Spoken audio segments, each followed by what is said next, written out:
Hello, good morning to everyone. So we're now moving to the third week of quarter one, and this is all about techniques in summarizing academic texts. Our objectives for this morning define what a summary is, establish the meaning of summary as cited by the experts or professionals, discuss on how summary flows in academic text, and explain the techniques in academic text by presenting a short story. Okay, um, as it define what is a summary, objectively, informatively speaking, it preserves an essential point from a larger text from the original message and intent.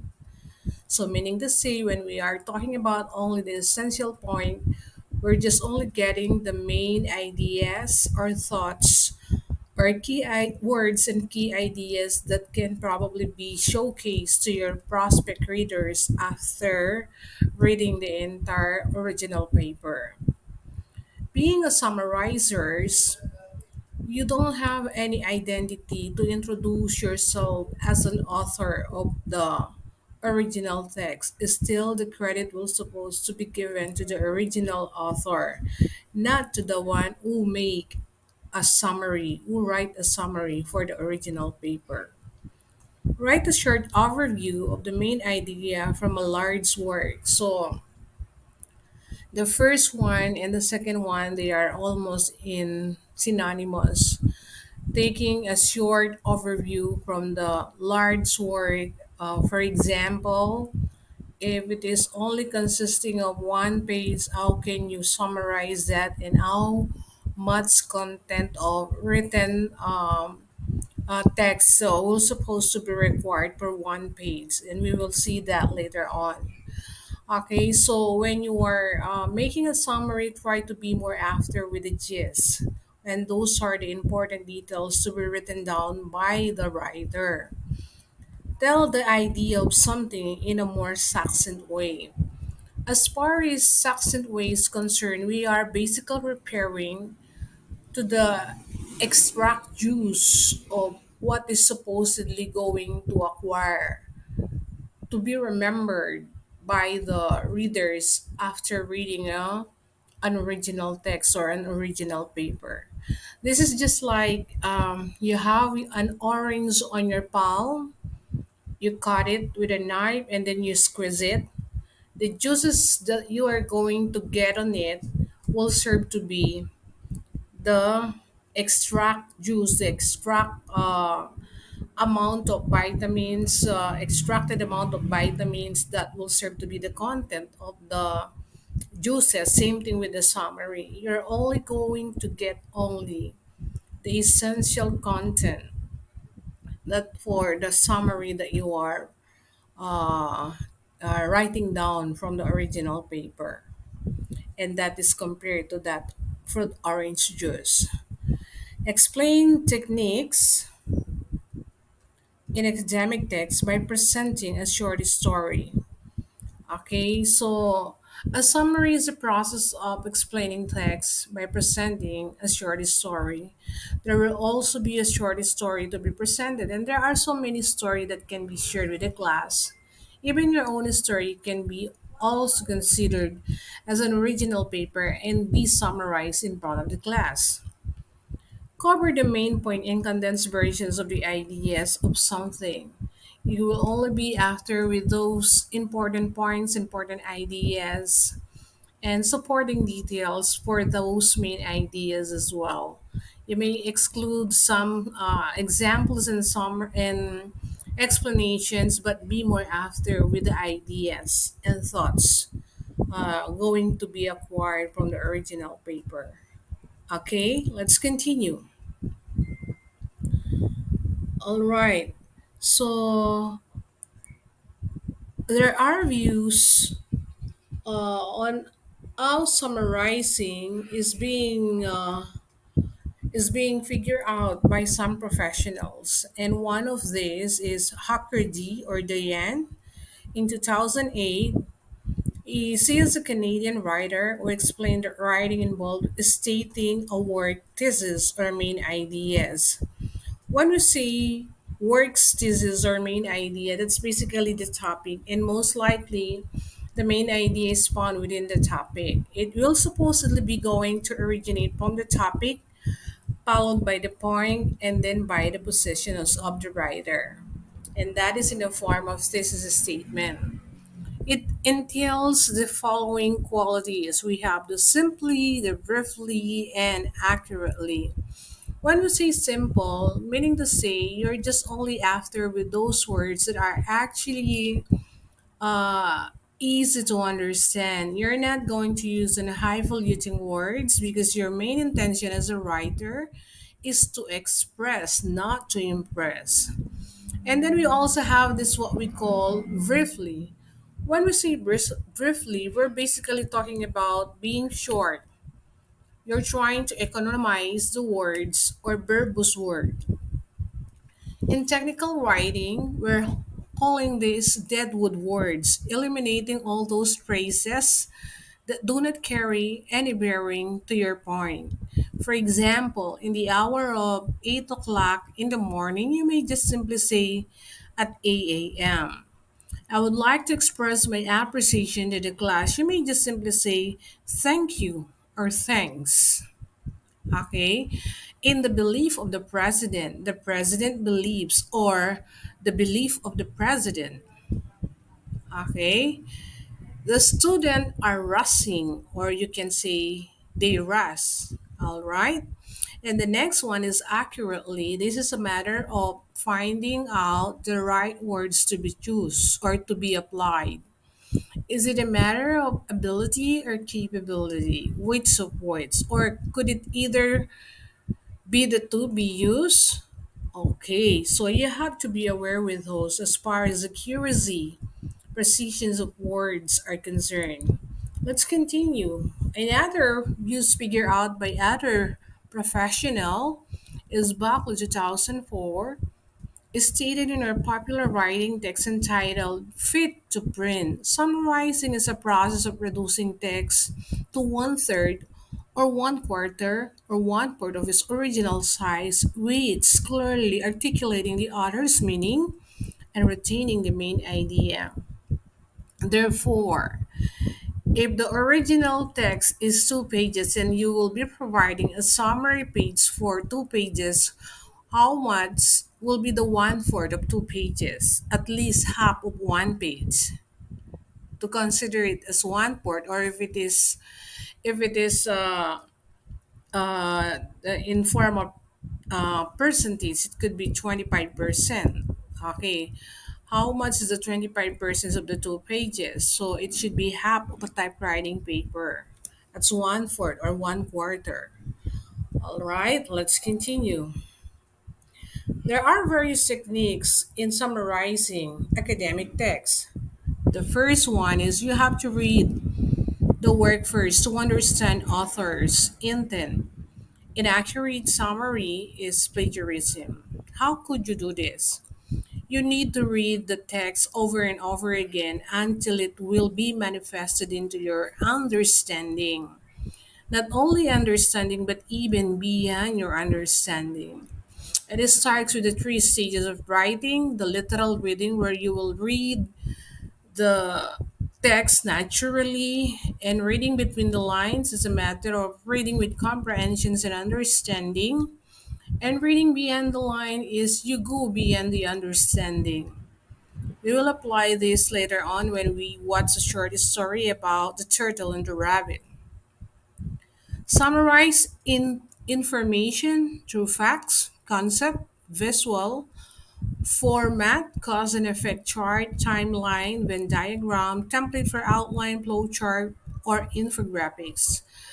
In short, these summarized informations can be considered as dimensional constructions. And this can be presented in these types of figures. And later on, you will learn what are these dimensional constructions all about. Know the main point and supporting details, excluding illustration, example, and explanation. This is the one I was telling a while ago. When you are making a summary, be after only with the main point, with the main idea and provide supporting details as an essay development or paragraph development. You exclude example, illustrations, and explanation. And then you analyze the text to save time in thinking what you will do. What do you intend to share to your prospect readers? What do you want them to remember about the content of the original text? So you have to vary that into your mind. What do you want them to understand and to learn much better about the original text? Being a summarizer, of course. And then we also have this think what information you will put in your summary to cover the main point. So this is a process of letting them what do you want them to know about your original text, your original paper. So it's just like a matter of putting yourself in the positions of third person point of view omniscience and what do you want to learn about this original paper or original text. Okay. Do an auto summarizing by restating the original word into a different one. Use own vocabulary, yet be sure to contain or to retain the information. Meaning to say, your knowledge in your vocabulary skill is going to be tested. How far, how knowledgeable are you in finding the synonymous term intended for the original paper? So, not to express and repeated the content of the original paper and to be able to avoid redundancy, you are using all those stuck words in your mind that may comparably define the meaning of those terms in the original paper. And then the next one, organize all ideas to understand the document. The organizations in any writing works is very much important. There was one writer mentions no matter how good is your grammar, but if your content is disorganized, you cannot convince the readers to believe on what you are talking and what you are saying because you were not able to organize your ideas properly. They are disorganized. So having a well organized paragraph can help you to achieve your intentions when it comes in expressing thoughts to your prospect readers. Okay, let's continue. Avoid making it long for summary is a condensed version of the original paper. Of course, you avoid having a long text because your intention is to compress and condense only the main point and main ideas of the original text. Present the information using dimensional construction, and you will witness that later on. And paraphrase the original text, not the words of the author. So you are changing or translating the words into your own words, but you're not going to change the essential content of the original paper. For example, no man is an island, same thing as man cannot live by bread alone. You cannot isolate yourself. Every time you went out in your house, you need to mingle with other people. Same thing as that one. So that's the meaning of that word that no man is an island. It can also be translated in this manner man's need to survive is as just essential as his need to communicate. Okay. Or man's need for communication is as just essential as his need to survive. So those things, those actions are very important. With the paraphrase, no man is an island. And the next one, these are now the dimensional construction. This one is pertaining to informative facts, where it talks about the statistical analysis. So it can be presented in this way and write a little informations or summary facts for this as they can see those dimensional construction. So this is informational facts. This next one, we have this concept. Even though it is just a concept, you will probably be noticed that uh, a summarizer can enhance the meaning of this think positively. What do most people should supposed to possess when they are thinking positively? Beyond that, what other thing they can share when they are very positivism? What is the benefit of being positivism or positivity? Okay. All right, let's continue. The next one, we have this visual format.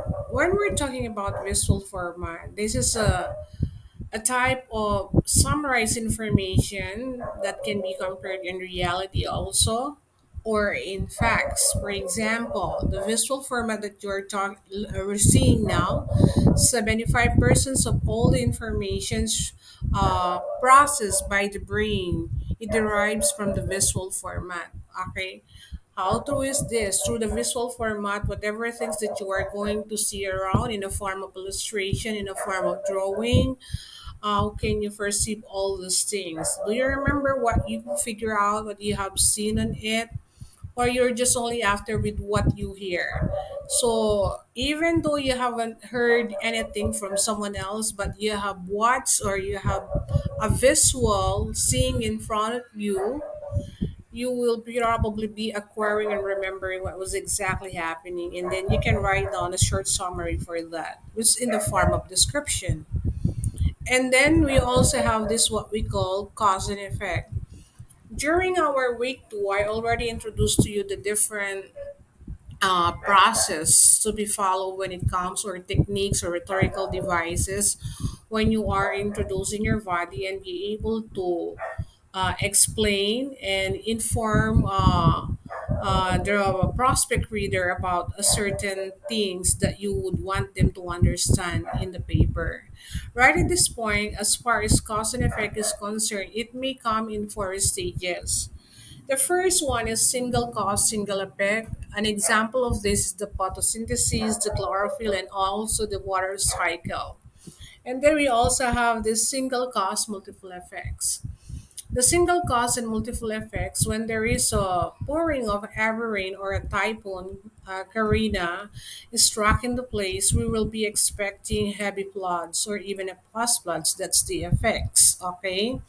And then another effect is that people will not be going out most of the time because they uh, they found out or they have felt that going out would not give any favorable feelings or benefit for them.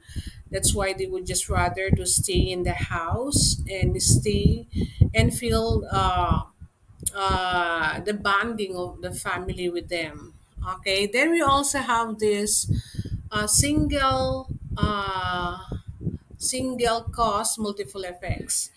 Single cause multiple effects. Whenever you feel the subject, what do you that's the effect. What do you think would be the causes when you feel the subject? The first one, perhaps you lose your interest. That's one of the causes. You miss the examinations and you are losing because of losing interest. You've got a low grades, or you not actually getting a low grades. You failed. What are the causes for this? You lose interest. You miss the lesson. Those are the causes. You did not attend the online and not providing a modular activity for the lesson that made you to fail the subject. What else? You're not submitting the required project and activities for the or the subject that made you to fail the subject. And those are the causes of failing the subject. That is single effect, multiple causes. And then the other one is chain reactions, where an effect of a single cause can also become a cause of another effect. Okay. For example, okay, the pouring of heavy rains brought by Typhoon Karina. Okay, so that's the effect of this. People in the place or in most of the places in Macabebe are being affected because they are experiencing terrible floods.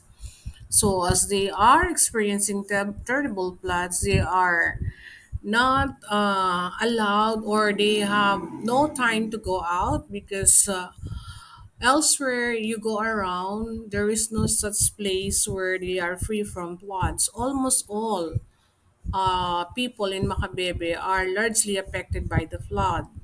So, since they are affected, they're not going to go out most of the time. And there is a positive effect because they can bond with their family, but the negative effect is that when they're going supposed to buy something, they will be having a hard time to commute and to transport because of the conditions in the place because of the floods and floods everywhere. Okay, so if they are staying too long with these floods, there could be a possibility for them to get ill. There might be acquiring illnesses. And if they have this, if they are healed, they could send themselves to the hospital, to the doctor for them to be medicated and be given a possible treatment. And that could be costly because they will be going to buy medicine for themselves for their personal recovery. Okay, let's continue. The next dimensional construction is about the timeline. Okay, if you're going to see the timeline, what can you say about? So, in a form of summary information, you can use this. All right. So, what's going on with the timeline? The timeline referring to the inclusive period when it was actually started and when it will actually be ended. Okay. So that's the timeline all about. There is an inclusive period or duration of time going to be considered as you are summarizing a certain event when it was started and when will it supposed to be ended. Okay, let's continue. The next one we have this what you call Venn diagram. Okay, what is this Venn diagram? So I also discussed these in our previous week lesson about comparison and contrast. This is a matter of comparing two or three subjects where you will be after with the similarities of the two or more subjects and differences as well. This one, the A and B, these are referring to the similarities in the A, separate A and B, those are the differences of the two subjects. However, on the other side, since they are three circle, there are three subject to be compared and to be contrasted, so looking at the similarities of the three. And then how A and C differ from one another, how A and B differ from one another, and how B and C differ from one another. Those are the differences to be identified for the more than two subjects. And Venn diagram can be used as a dimensional construction in summarizing this kind of text. Okay. The next one, we have this summary outline. The summary outline is most likely used when you are reading a short story where the plot is starting with the five stages of the plot. Start with the exposition or introductions, rising action, the climax, the polling actions, and the denouement. Okay, denouement or denouement. So this is the way and how you're going to present the summary of what book you have read, you have went through in reading. And reading once is not enough. You have to go through over and over again as you get the gist, the comprehensions and the analysis of that. And that's more on the summary outline. Another dimensional construction is presented in a form of flowchart and infographics. The flow chart is more on how things are going to be happening in order. For example, when you are about to enroll in college, and there are steps to be followed, and these are guided by arrow, and they will be preparing a flow chart. This is step number one, and then this is step number two. There are arrow indicated where are you supposed to go, what are you supposed to do at the same time, and that is an example of flow chart. Okay, so another, we also have this what we call infographics. This kind of infographics, you are also seeing this in your school, where you are being enhance your awareness is being called. The attentions of all concerns are being called, because the effects of bullying to one person is not that good. So look at the person on how it was being bullied and pointed out by those group of people around him, and this may be occurred in a form of physical bullying, verbal bullying, social bullying, and cyberbullying. So those are the types of bullying that you should stop and not supposed to be practiced, because those are not good habits for you to do. Okay, especially in a school. All right, those are most common example for dimensional construction as to summarize content in a form of summarize original paper in a form of dimensional construction. Okay, the next part, you are going uh, to apply a short story, and this short story will be answered with the other types of techniques that can be identified after having watched it. Okay, having been watched it. Okay, ready?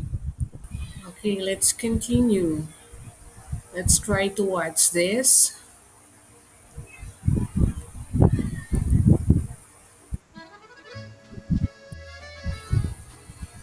Once upon a time, a turtle and a rabbit had an argument about who was faster. They decided to settle the argument with a race. The turtle and the rabbit both agreed on a route and started off the race. The rabbit shot ahead and ran briskly for some time. Then, seeing he was far ahead of the turtle, he thought he'd sit under a tree for some time and relax before continuing the race. He sat under the tree and soon fell asleep. The turtle, plodding on, overtook him and soon finished the race. Emerging as the undisputed champ, the rabbit woke up and realized that he'd lost the race. The moral of the story is that slow and steady wins the race. This is the version of the story that we've all grown up with. But our version of the story continues.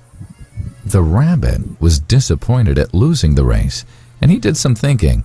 He realized that he'd lost the race only because he had been overconfident, careless, and lax. If he had not taken things for granted, there's no way the turtle could have beaten him. So, he challenged the turtle to another race. The turtle agreed.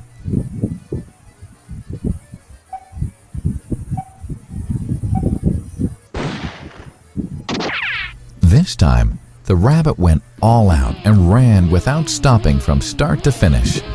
He won by several miles. The moral of the story? Fast and consistent will always beat the slow and steady. It's good to be slow and steady, but it's better to be fast and reliable. But the story doesn't end here. The turtle did some thinking this time and realized that there's no way he can beat the rabbit in a race the way it was currently formatted. He thought for a while and then challenged the rabbit to another race, but on a slightly different route. The rabbit agreed. The turtle and rabbit started off. In keeping with his self-made commitment to be consistently fast, the rabbit took off and ran at top speed until he came to a broad river. The finishing line was a couple of kilometers on the other side of the river. The rabbit sat there, wondering what to do. In the meantime, The turtle trundled along, got into the river, swam to the opposite bank, continued walking, and finished the race. The moral of the story? First, identify your core competency and then change the playing field to suit your core competency. The story still hasn't ended. The turtle and rabbit by this time had become pretty good friends, and they did some thinking together. Both realized that the last race could have been run much better. So, the turtle and rabbit decided to do the last race again, but to run as a team this time. They started off, and this time the rabbit carried the turtle till the riverbank. There, the turtle took over and swam across with the rabbit on his back. On the opposite bank, the rabbit again carried the turtle, and they reached the finishing line together. Both the turtle and rabbit felt a greater sense of satisfaction than they'd felt earlier. The moral of the story? It's good to be individually brilliant and to have strong core competencies. But unless you're able to work in a team and harness each other's core competencies, you'll always perform below par, because there will always be situations at which you'll do poorly and someone else does well. Teamwork is mainly about situational leadership, letting the person with the relevant core competency for a situation take leadership. And that is the end of the story. Let's continue.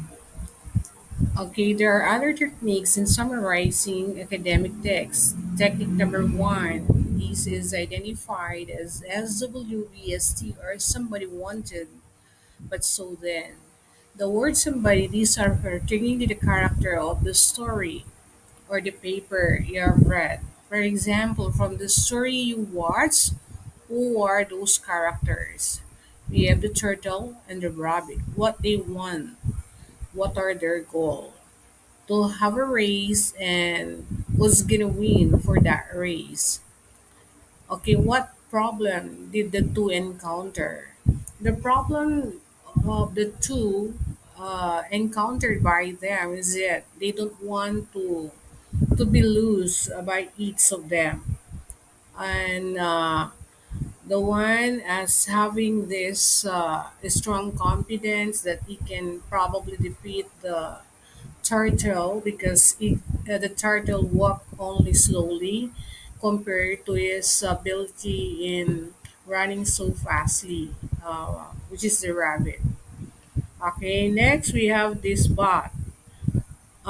So, how the characters solve the problem? In the end, as they have learned their ability and competencies, they were able to work in team in the form of scaffolding, or what they call it, constructivism by Levi Vygotsky, because both have two potentials, and since they are in that situations, the power of each of them are in needed, uh, because they are going to cross a river upon reaching the finish line, and for them to be able to reach out the finish line completely, they need to work together for them to win the race both. And then how the story ends. The story ends by becoming one in friendship, because they have this both potential in a different way, and they were able to overcome those problems by the two of them. Okay, the next technique, number two, is the what you call SAAC method. So we have this state assign actions and complete, where the state refers to the title of the story or the original paper, whatever it is, and the assign name of the author. This was lifted from the YouTube as listed in the indicated in the what's short story, and then what is the author is telling about that whatever potentials you have, don't try to brag whatever it is, because your competency may not be possible to be applied in all cases.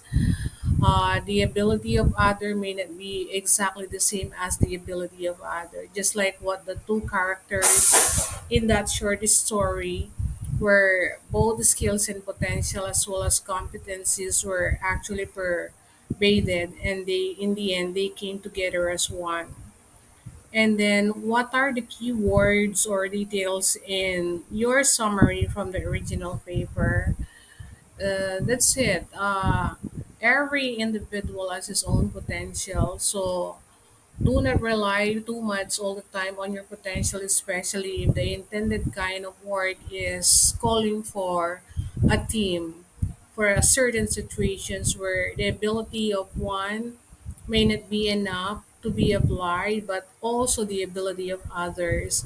And when all these potential and abilities are partnered together, it could produce much better product for the entire group and a whole and a whole team.